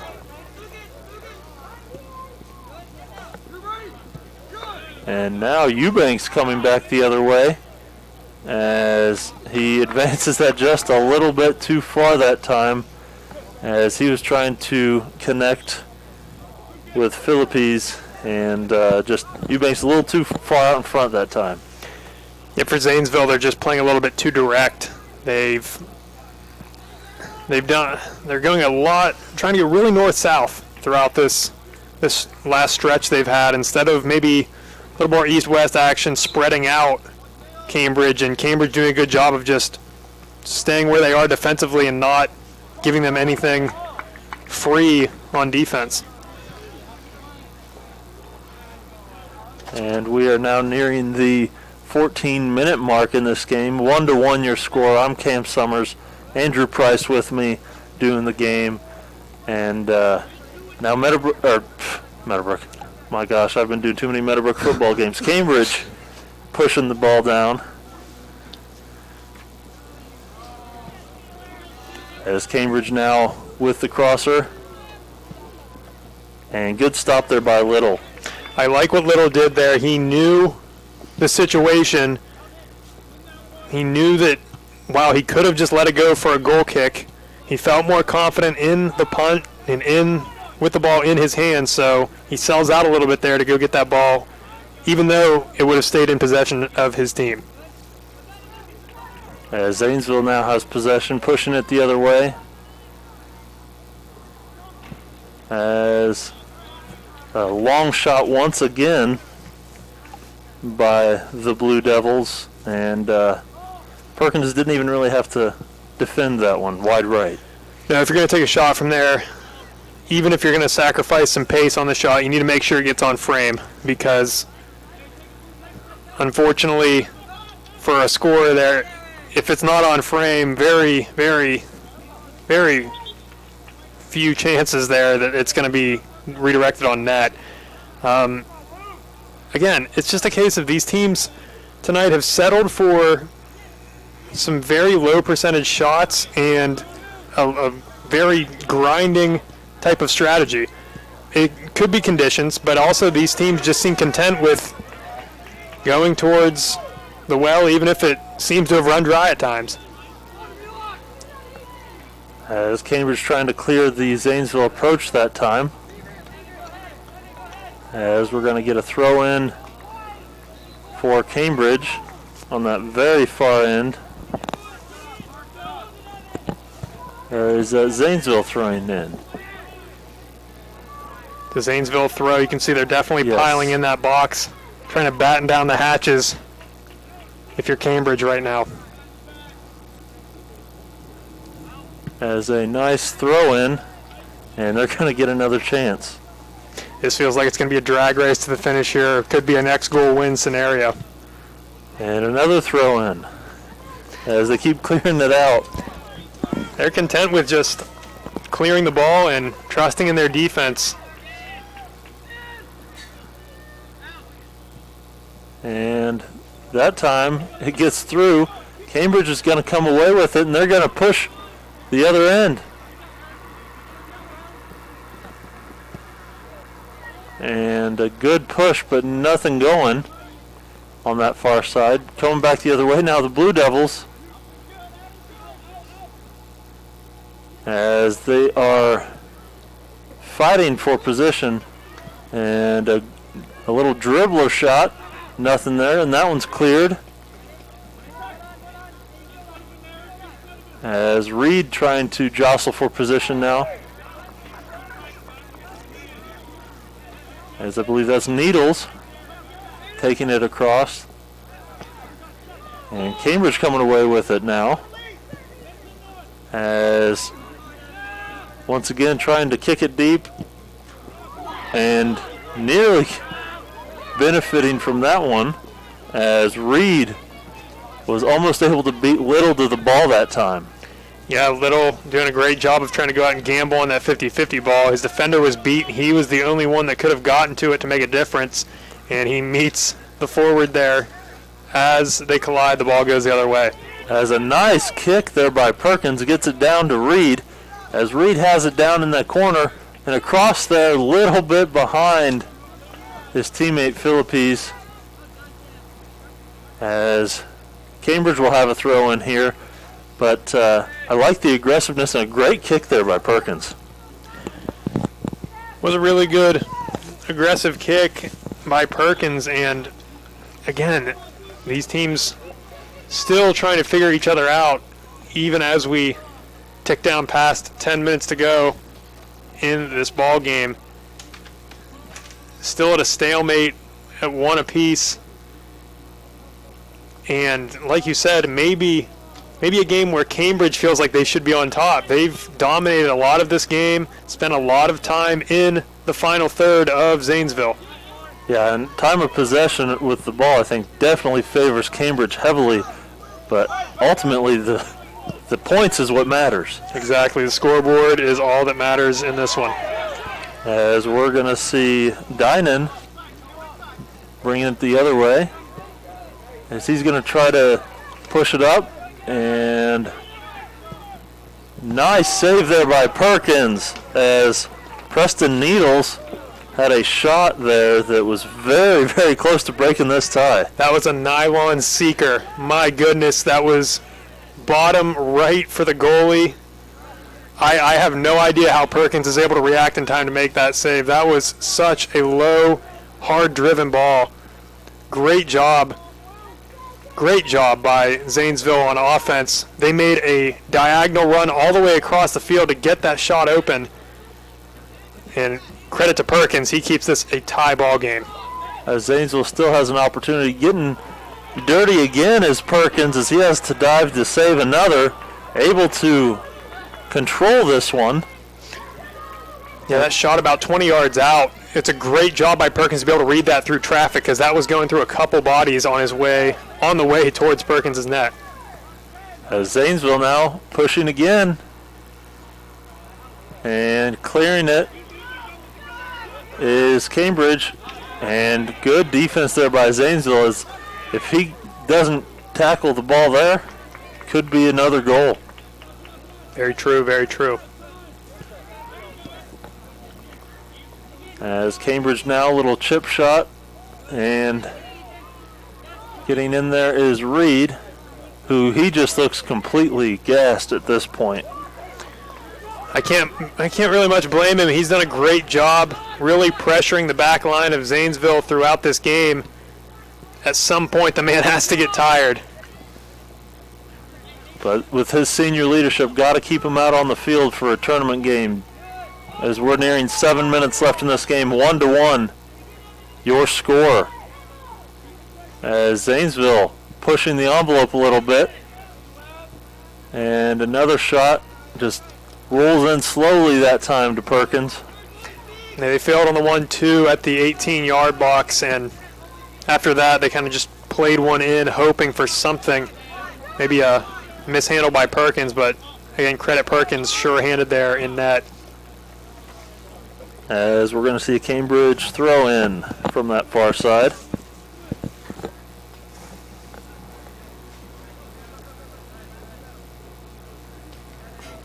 This game's gone pretty quick. We only have 6:24 left in this game. Yeah, the time right now really escaping both these teams as they look to jump out in front right before the final whistle. As Cambridge now on this half of the field. But Zanesville defense, since giving up that goal, has really stepped up. No, they've been really, really good tonight for the most part. Again, they gave up the one goal, and I think maybe the middle of the field is where they need to shore up if they want to see more success. But give credit to this back line. They've been under siege this entire game, fighting off a lot of Cambridge offensive possessions. And now we see Zanesville on the attack once again, as they're going to try to stop it from going out, and they're not going to be able to, so that's going to be a goal kick. Perkins now boots it. And fighting for possession over there is going to be Ray.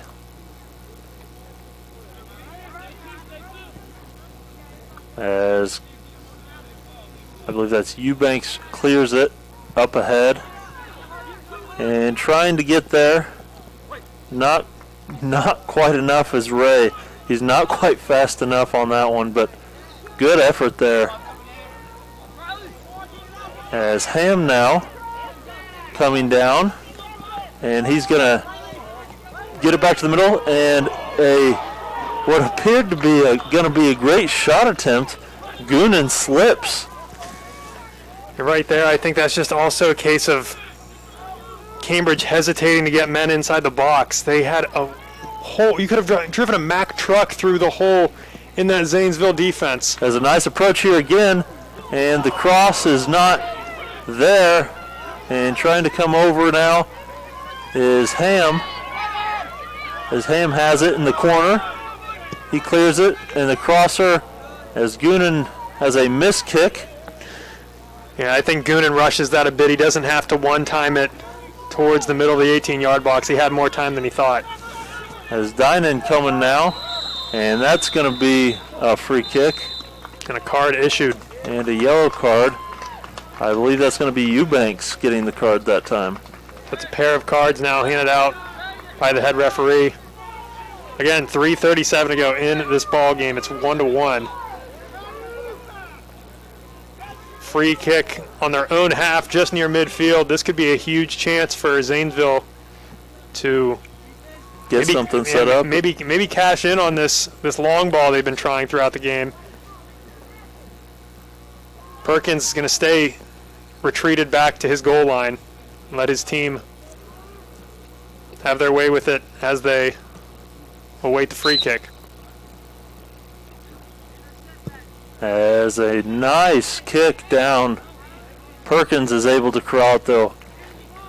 And a throw out Philippines into a sea of defenders trying to advance that ball as Ham was triple teamed.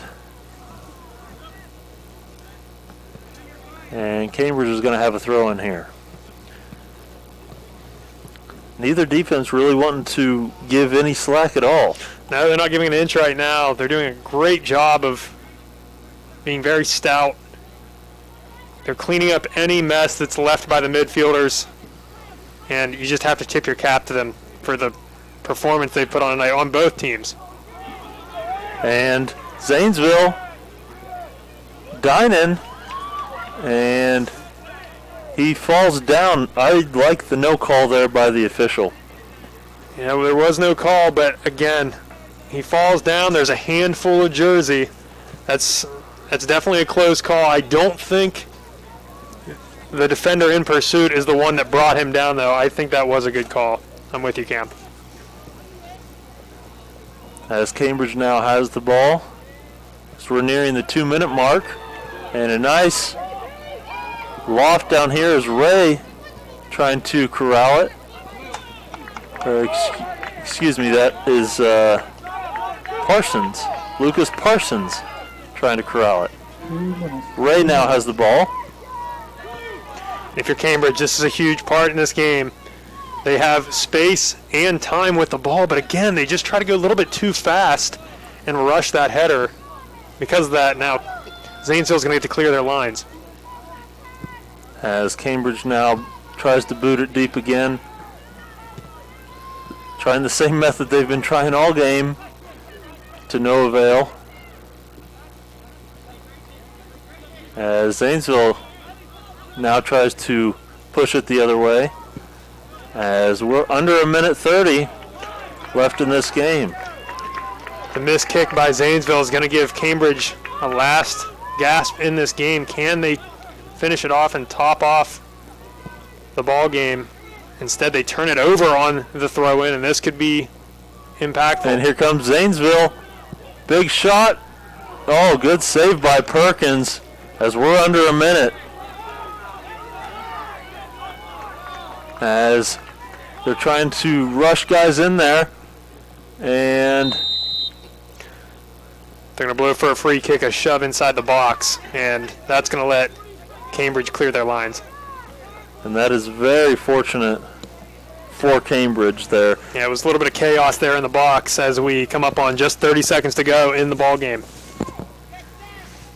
As Cambridge is going to try to push it here as this one's ending, try to get a little bit of a buzzer beater, but Zanesville now coming the other way has a chance. As they're going to, Cambridge needs to clear it, and they do. As now Cambridge,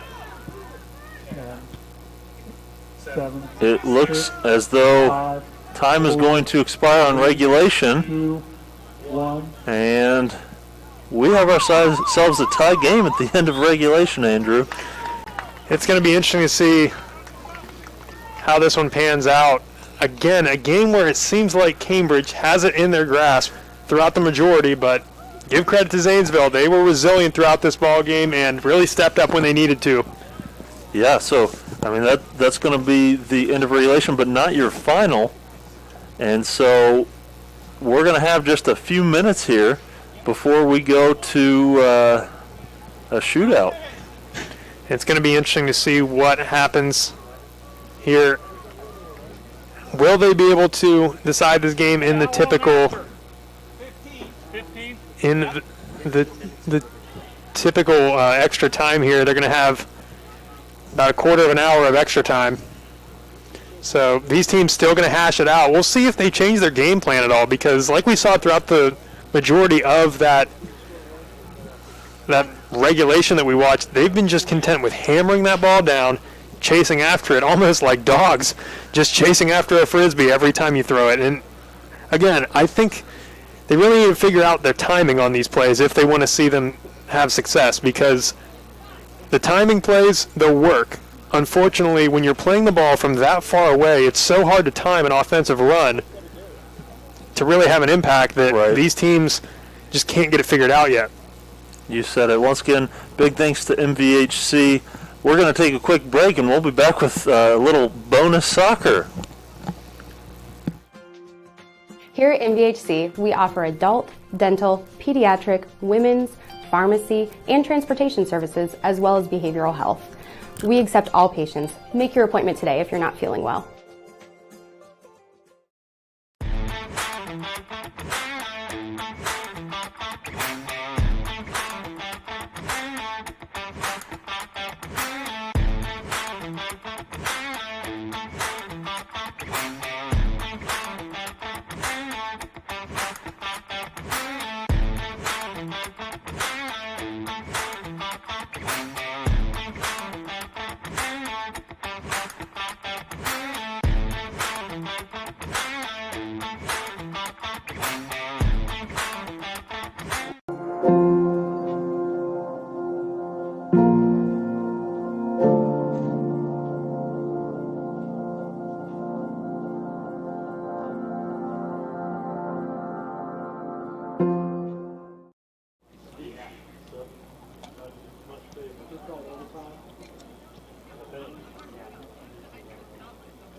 Matt.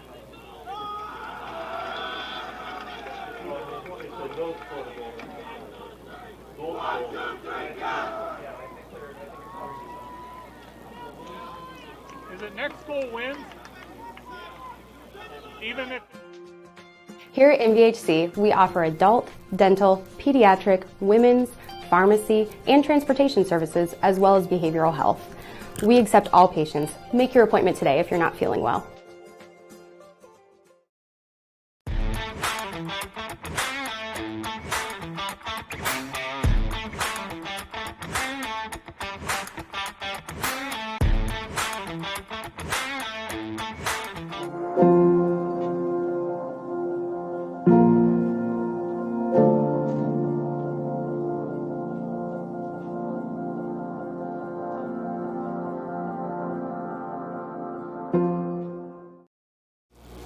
And we are back for a little bonus soccer action. I mean, it doesn't get much better than overtime. I had an overtime football game on Saturday with John Glenn.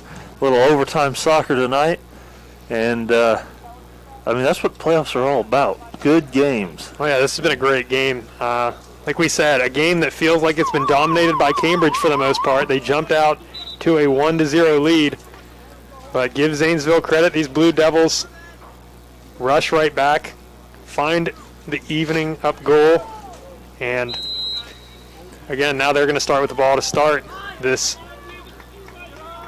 stretch of extra time. And what we believe to be a golden goal, we are not entirely certain, but we do believe it's sudden death, next goal wins. And if it's still tied after this 15 minutes, we're going to get 15 more. And then after that, we might be seeing a penalty shootout in this game. We'll have to see how far it gets.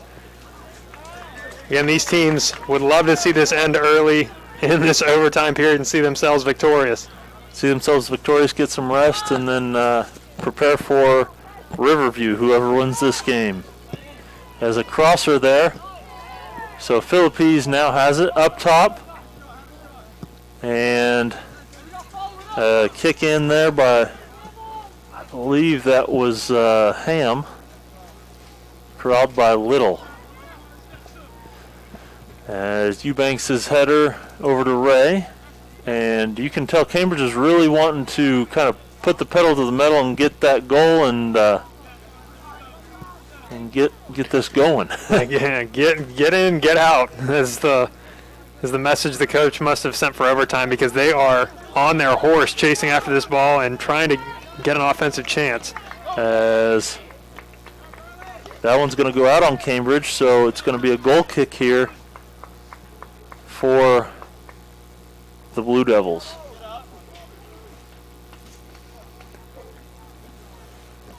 As we see a little bit more pressure from the Bobcats than we've seen most of the night. And as you can see there, Little had his defender take his goal kick for him. That's just a case of, I think, rather than see a missed kick from your goalie and have no one back, he'd rather be set in the net in case, by some chance, Cambridge is able to come up with the goal kick and be ready to fire away on net. As Cambridge now gets it, Ray up top. He passes it to the far side. Ham. Or excuse me, that's going to be Parsons. So we're going to see another throw in here. And that's going to be Philippines.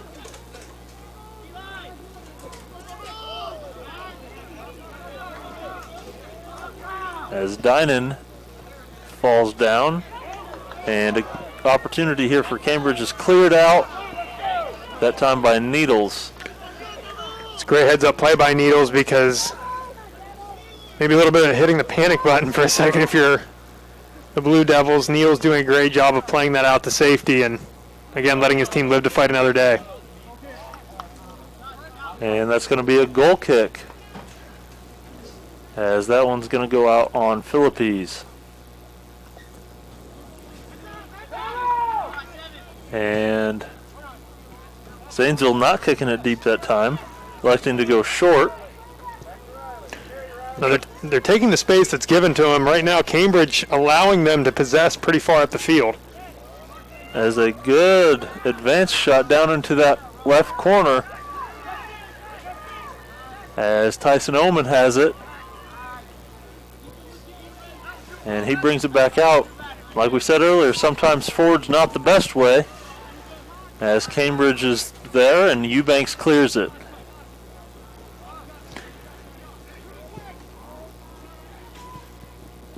And Ray now comes away with it as he tries to advance it. And Little, playing well up in the box, is able to clear that one out. And it's honestly a good thing he was playing that far up. Yeah, again, we're seeing two aggressive goalkeepers. As you can see, Perkins is also pretty far out on his own end. As long as they stay awake back there and don't let a ball zip past their ear into the net, they should be fine. As Ray has a cross there, nobody there, however, to try to hit that in, as he didn't have anyone there caught up with him yet. We talked about the goalies playing out like that. That's really advantageous for a defense to have that, knowing that even if a ball could get past you, you do have your goalkeeper behind you to come up and pressure. And usually teams that play such an aggressive goalkeeper have that confidence in their goalkeeper to make the right decision. You're rarely going to see a goalie just zip by his defender and have a wide open net. These goalies, I'm sure, have been battle tested back there and understand the situation, especially in a playoff game like this, of when and when not to take off. As Perkins' throw is defended well by Zanesville. Decides to boot this one. And Zanesville knocks it out, so a throw in here for Cambridge. Perkins a little upset with himself in net right now. He knows the mistake that he almost made. That ball almost ends up in the back of the net because rather than maybe take a breather and blast that ball down to the other end like he has so often this game, he tries to go quick with it, elects to try to throw with power, and because of that he sacrifices some accuracy, almost throws it right into the legs of a Zanesville Blue Devil for a goal. As a nice cross there by Ham is defended well. That time defended by number 19, Kyan Norris. It's a great chance set up by Cambridge, and Cambridge being a little bit too direct right now. They need to just take what Zanesville is giving them, much like Zanesville is doing on the other side of the field. Cambridge maybe being a little bit too aggressive and can benefit from just finding open players rather than trying to speed up toward the net every time. Yeah, I like what you're saying is we're going to see the Blue Devils push it here, and good defense that time by Parsons.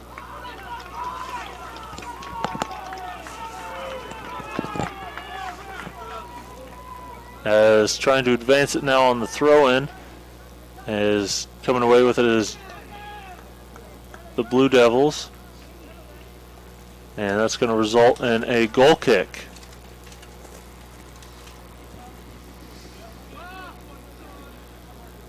Another bomb, as trying to head it was Eubanks but unable to, and clearing it that time. Good job as we see Reg able to advance it.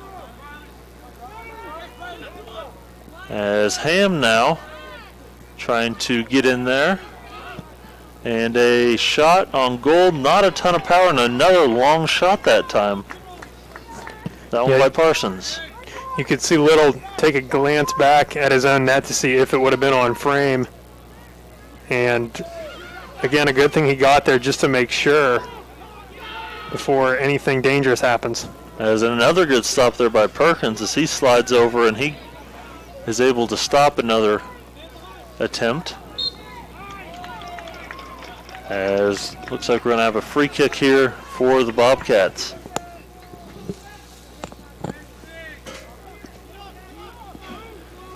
As we are under 7 minutes, so over halfway through this first overtime period, nobody really bending their defense at all. No, exactly. These two defenses have played well all night. Still trying to figure them out, are these offenses. Cambridge doing a great job right now just possessing, but again, I think they're playing a little bit too direct. I think they need to just relax a little bit. Although there is a pressure of being in overtime, just stick to their game, and I think they'll be looking at some success on offense if they do so. As Cambridge now back and forth with possession. Eubanks tries to advance it, and unable to chase that one down is Geese.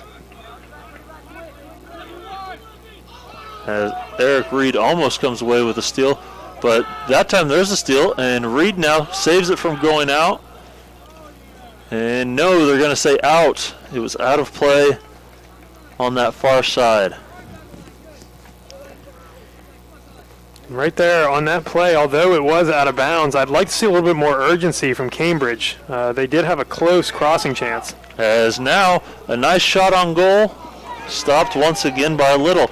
And that's probably one of the better shots that we've seen in this overtime from the Bobcats. It's true, Little commits down low really quick on that shot. We talked about earlier how he did a great job of stopping a low shot by dropping down to both knees. Unfortunately for him there, he drops down to both knees, and as the shot sails wide over the net, when he drops down to both knees there as a goalkeeper, you're committed. And we've seen the ball take a couple of bad bounces tonight. That ball very well could have bounced almost over his head. He gets fortunate there that it doesn't, but right, he's running a risk there by going down so quickly. And so now we're going to have another goal kick, as once again they have the defender take the kick, and pressuring defense here as what appeared to be a good opportunity at the goal is blocked by the defender. Eubanks had a chance and then slips and falls. Field conditions once again playing a factor.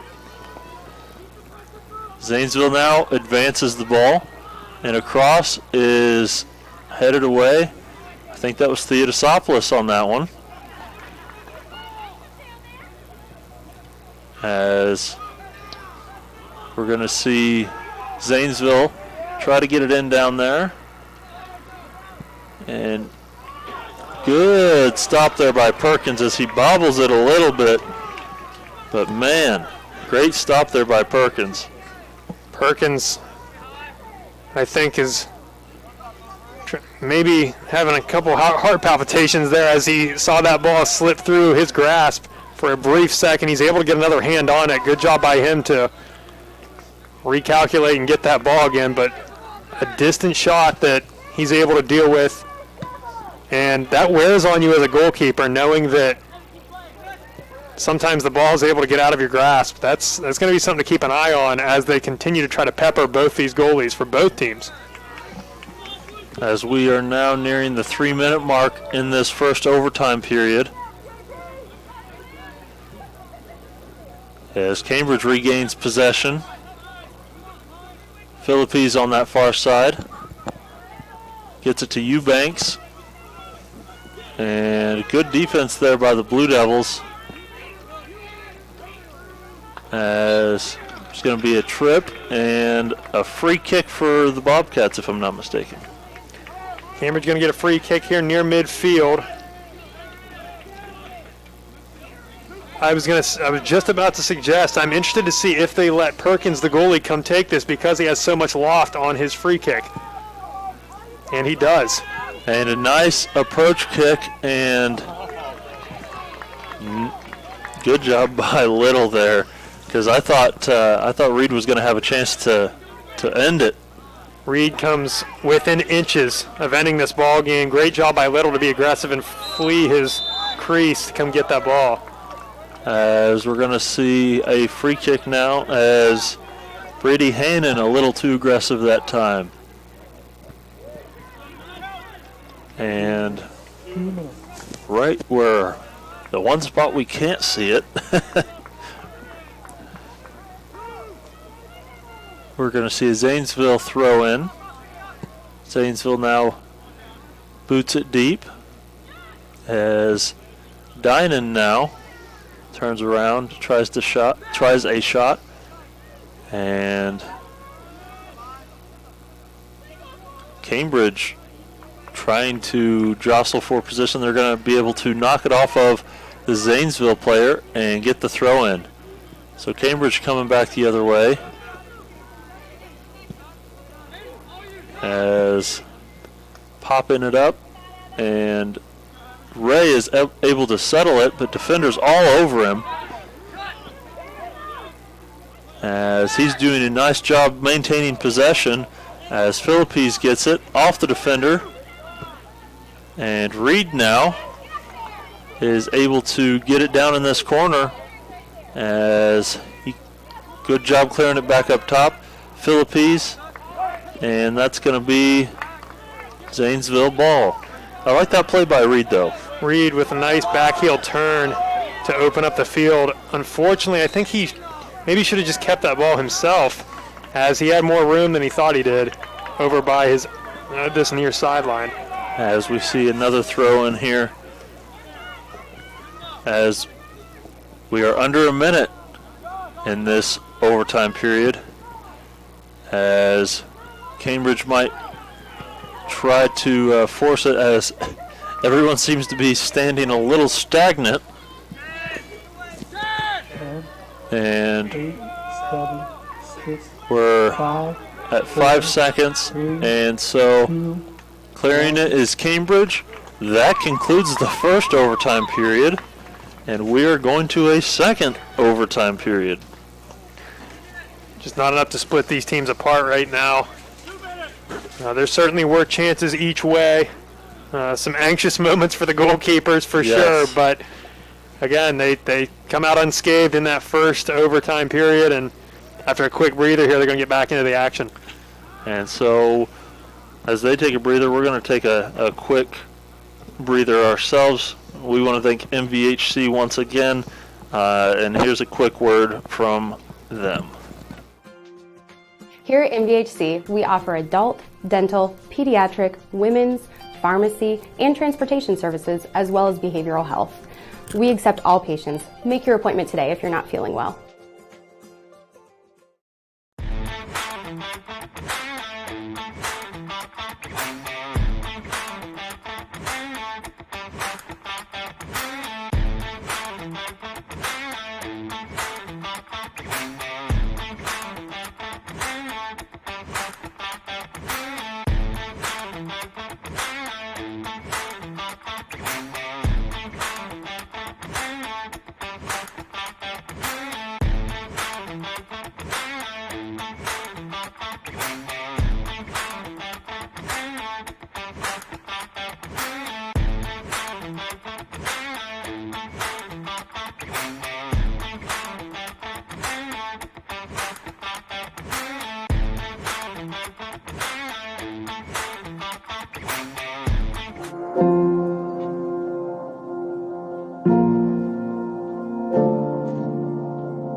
And we're back for the second overtime between the Cambridge Bobcats and the Zanesville Blue Devils in this OHSAA playoff game. And I'm Cam Summers, with me Andrew Price, and like I said, we've gotten our money's worth tonight, because this game, it's been a really hard-fought game by both teams, and both teams, while they can't both win, both teams are deserving tonight. They sure are, and I honestly feel like Cambridge might feel hard done by themselves if they don't win this game. Like we talked about early on, they controlled a lot of this ball game, and while they did get scored on after a quick chance set up by Zanesville, Zanesville's also been doing a great job themselves of defending. You have to give them credit. Like you said, whatever team loses this game is going to feel a little bit of heartbreak when they hear that final whistle. As Cambridge now with a throw-in, as they've swapped sides, and Cambridge now going towards the far end of the field. Once again, Cambridge in blue, Zanesville in white. And Cambridge now with the ball, trying to advance it. And a good opportunity here in that corner is cleared by the Blue Devils, so it's going to be a throw in for the Bobcats as they throw it in short and try to work it back to the middle. And across the field now, nice header that time, as Ray now on that far side is going to try across. Well defended, and Zanesville coming the other way.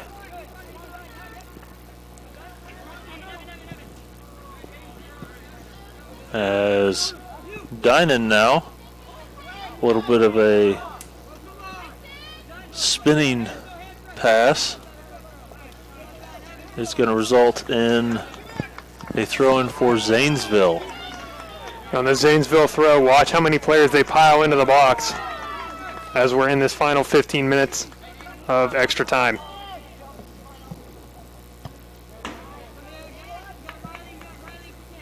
As Cambridge now tries to advance it. And I believe that was a handball on, that's going to be number 20, Aaron Blackford. So kick up coming here for the Bobcats. If you ever question if the chances are few and far between, Cambridge right there piling so many people in the box. And nearly a goal. Great attempt there. And a nice play there by Little.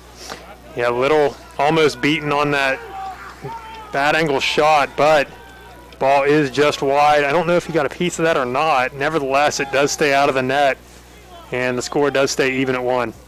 And so we're going to see, I believe, a throw-in on that far corner. Is it going to be a corner kick? Looks like it's going to be a corner kick for Cambridge. As a low roller is going to be, that's a goal! As that will do it. In double overtime off of a corner kick, we're going to see Cambridge come away with a victory. It was a great goal. They slide the corner kick short side. Absolutely magnificent there from the Bobcats to be able to capitalize on that corner kick. And just like that's how important possession is, and every free kick has to be taken seriously, because just at the drop of a hat, they're able to cash in and they win 2-1 in this ball game. Yes, they do. I was unable to see who was able to capitalize on that final goal, but nevertheless, the Bobcats coming away victorious. They're going to go to Riverview, and they're going to play at Riverview coming up in just a few days. They're going to be playing there on the 22nd. So in 3 days, they turn around and play the number 1 seed. So soccer's a low-scoring game typically, so seeds don't always matter when it comes to soccer. Now, a lot of chaos can unfold throughout a soccer game, and when you come in maybe ranked as the number 1 seed, sometimes you get bounced early. It'll be a fun one to watch, I'm sure, between these two teams coming up. And again, I think tonight, if you're Cambridge, you just go home happy you were able to escape from this one. And like we talked about in the middle of the game, Zanesville going to go home a little bit heartbroken. Yeah, Zanesville going to go home heartbroken. Bobcats going to go home with the win and pretty happy. We're going to take a quick break as that concludes the regulation of the game. We're going to take a quick break, do a quick post game after. We'll be right back after this break. Here at MVHC, we offer adult, dental, pediatric, women's, pharmacy, and transportation services, as well as behavioral health.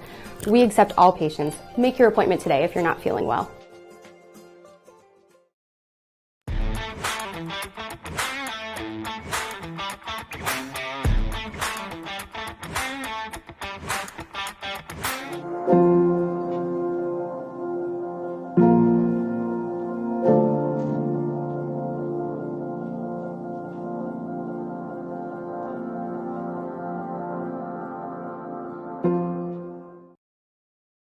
And we are back. I'm Cam Summers, Andrew Price with me. And we had a great time here in this double overtime OHSA playoff game. The Cambridge Bobcats coming away with a victory 2-1 over the Zanesville Blue Devils. Andrew, it was quite an exciting game, and what a finish.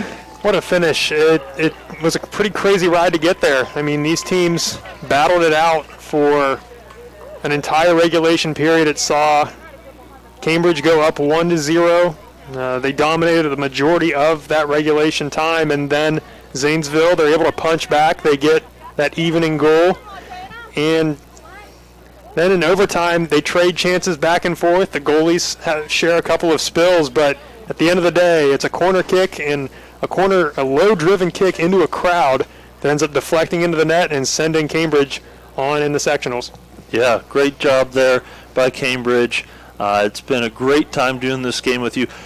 Tomorrow, we are covering the girls' game here at Cambridge, and we're going to be doing a live stream for that as well. AVC Communications is.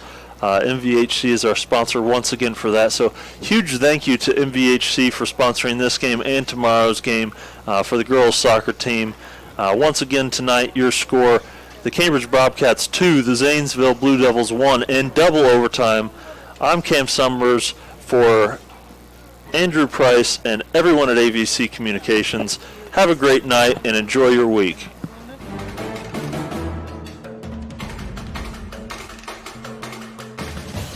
High school soccer. Tonight's game is brought to you by Muskingum Valley Health Centers.